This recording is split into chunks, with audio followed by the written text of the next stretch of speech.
ये जब से कोरोना महामारी फैली हुई है पूरे हिंदुस्तान में, तो उसी तरीके से अपने गाजीपुर में भी 5-6 ठो कोरोना वाले पॉजिटिव पाए गए हैं।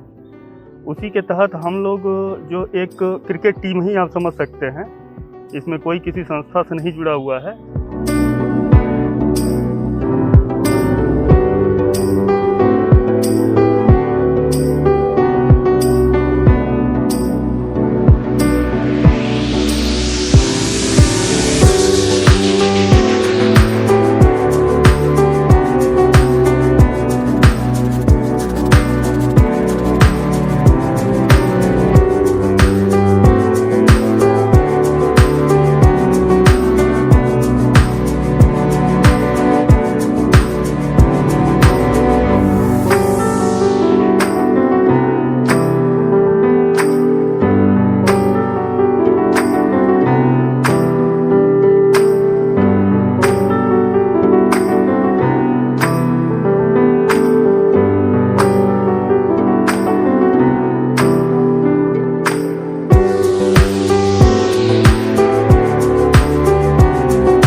कार्य कर रहे हैं कोरोना से लड़ने के लिए, इसके लिए साधुवाद के पात्र हैं और मैं इनके उज्जवल भविष्य की कामना करता हूँ।